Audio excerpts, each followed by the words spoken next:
Well, if Dr. Anthony Fauci thought the hot seat he was in was going to cool down, he was wrong, because the very media that covered what he was doing when he was lying to the public is now in the hot seat of its own, and they're talking about him.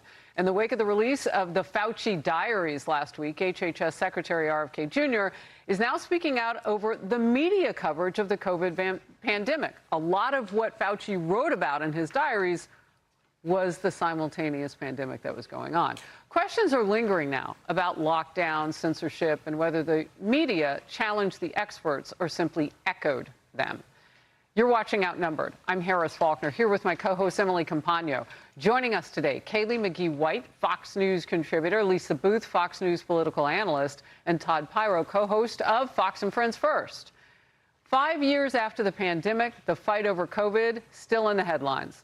Secretary Kennedy was sparring with CNN's Dana Bash, accusing the media of abandoning its role as a watchdog and instead becoming a mouthpiece for the government officials during the pandemic. Watch. We need to protect our constitutional rights.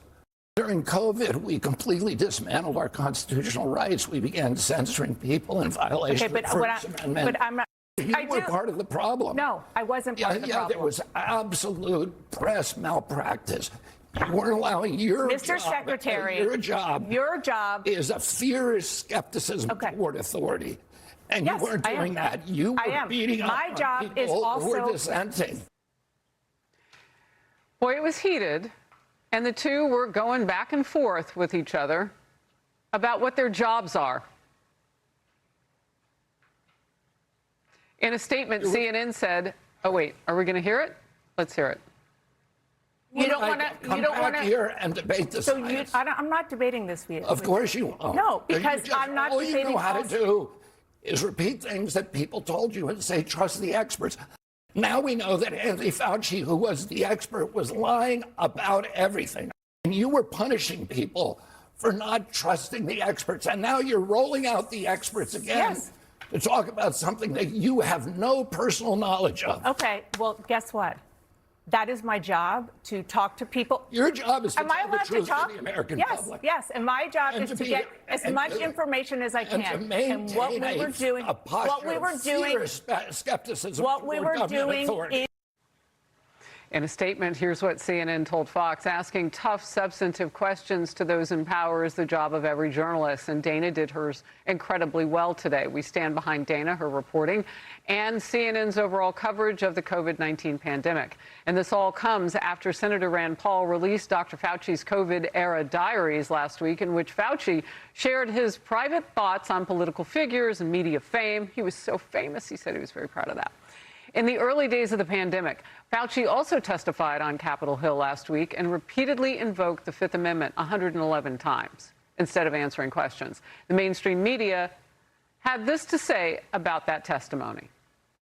Republicans cherry-picking parts of Fauci's diaries to pose for cameras while screaming vulgarities at a man who spent a career trying to save American lives.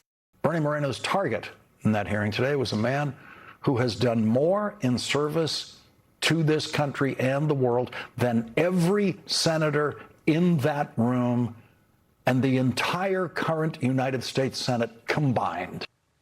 No, Fauci wasn't the target. He had to be there. He could plead the Fifth if he wanted, but he was called before Congress. Kayleigh. I think the reason why CNN and the legacy media in general is backing Fauci, even despite the many embarrassing revelations in these diaries, is because if they don't, they also have to admit that they are complicit in the harms done to this country during the pandemic. You saw in that exchange between Dana Bash and RFK Jr. that he pointed out that she really had no idea what she was talking about. She's just parroting things that she wants to believe and that she wants her viewers to believe without any actual evidence to back it up. He asked her repeatedly during that segment to provide some of the studies that she claimed that she was citing. She couldn't provide a single one. She had no evidence to offer her viewers. And, you know, this is the larger problem, and it gets to the underlying problem that we experienced during the COVID pandemic, which is that you had a bunch of egomaniacs in Washington, D.C., of which Anthony Fauci was the foremost, who decided that they and they alone were the only ones who knew what was best for the country. They silenced everyone else who disagreed. They shut down all dissent. They censored people online because they wanted to be the ones to call the shots. And I think maybe that's actually why people like Dana Bash and the rest of the left don't want to actually right the wrongs that were done during COVID, is because what the pandemic was, is it was a test. It was a means to see how far that they could exert control over our day-to-day lives. And I'll admit that that was a test that many failed, including myself. And I really admire people like Lisa, who were really calling the shots right away, saying, no, this is not right. It did take us a long time to rediscover that we have constitutional rights, that those rights matter, that those rights do not get to get pushed to the side just because Anthony Fauci thought that he was Albert Einstein reincarnated. They don't want to admit that.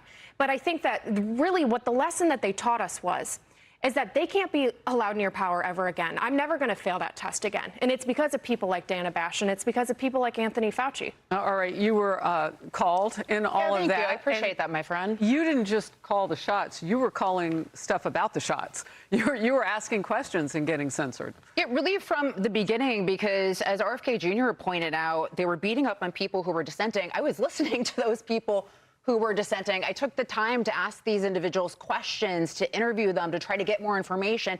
And then I balanced that across the broader spectrum of what everyone was saying. You know, I was asking people, too. I reached out to people who maybe I disagreed with as well, just to get more data points and more sets of opinion. And by the way, the people who were silenced, they weren't quacks posting on Reddit from their mom's basement. We're talking about world-renowned epidemiologists, people like John Ioannidis of Stanford, Jay Bhattacharya, formerly of Stanford, Martin Koldorf of Harvard at the time, Harvey Risch of Yale, the list goes on, Scott Atlas, Dr. Marty McCary. These are legitimate, incredibly bright people who are out there saying, hey, maybe we should just take a beat, reflect on the information we have. Maybe we should update our positions and our public policy response as a result. And going through real quickly of just some of the key dates when we knew the information we're receiving was incorrect or should be questioned.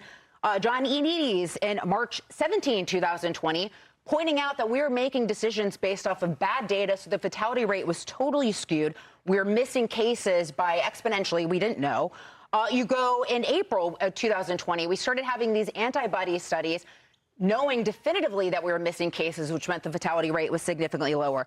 Then you can go to May 6, 2020, Governor Cuomo admitted that 70% of the new hospitalizations were people who were staying home. Then you had October 2020, the Great Barrington Declaration. July 2021, we knew that the vaccine was stopping the spread. So the point is, and I'll end on this, data point after data point after data point, we knew that the information we were getting was wrong, yet we did not update or respond, and the media did not tell the truth. I want to get to this, and Emily, I'll come to you out of this. Ben Domenech was with me last hour on the Faulkner Focus, saying that COVID accountability should extend beyond government officials to include the media. I think, in this moment was channeling a lot of people who feel like, when we look at the list of people who we believe ought to be held accountable, that list doesn't end with government officials and bureaucrats like Anthony Fauci. It's a much longer list, and it includes the people who, style themselves as being the most, trusted newsmakers. We need a whole look at this media reporting approach that was used during COVID, and we can't just walk past it, because when something like this comes along again, they're going to do the same mistakes. Yeah, and I think, by the way, I think we demonstrated what you said about, we're not going to fall for this again quite recently when, remember, they tried to do the same thing with the hantavirus.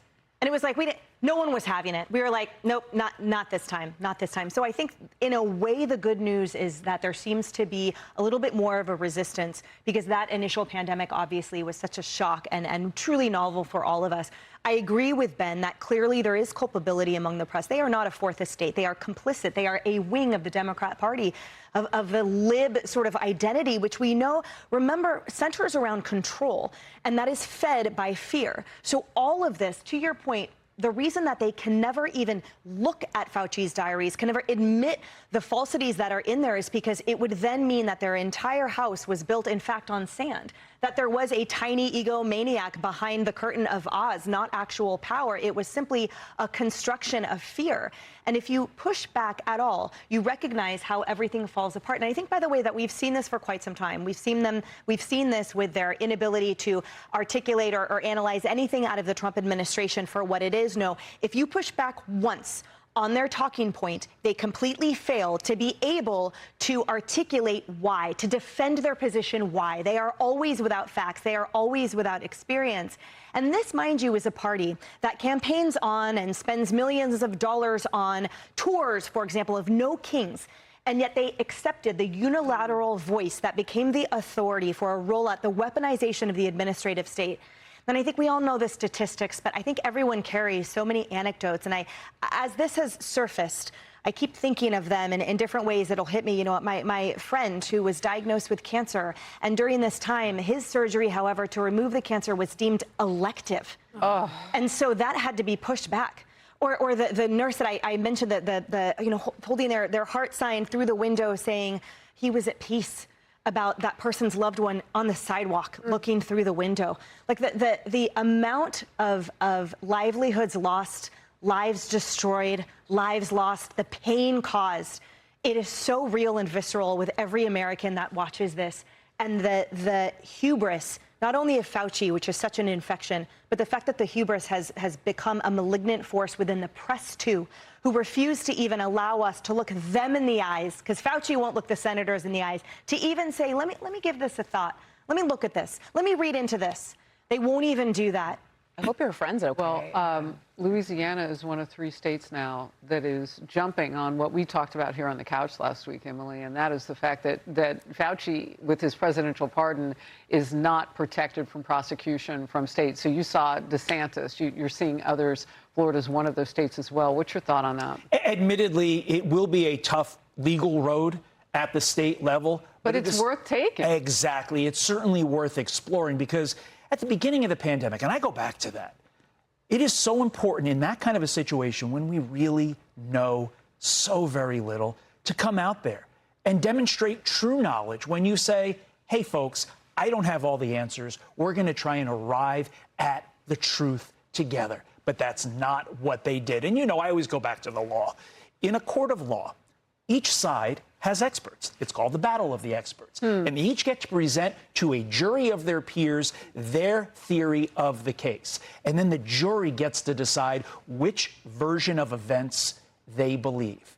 In this instance, the media, the gatekeepers of that information, did not allow another side of experts to present their case to the American people. They presented one side as the truth and the only way, and they destroyed the lives of people who thought something else. That is why, to Ben Dominich's point, the media is complicit here.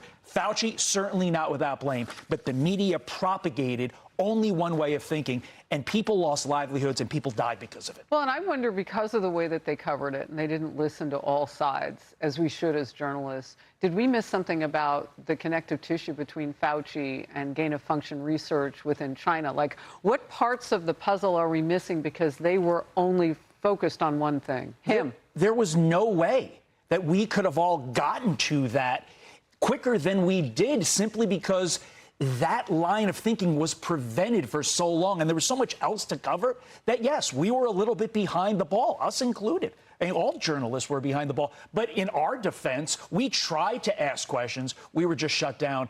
These mainstream media didn't even try. Well, and social media gained a big new player, Elon Musk. Yeah. He went in there and started, you know, getting rid of the fake chat bots and stopped the punishment of conservatives in particular who were asking questions. Be sure to like and subscribe for all the Fox News latest on YouTube, and catch full shows streaming now on Fox One.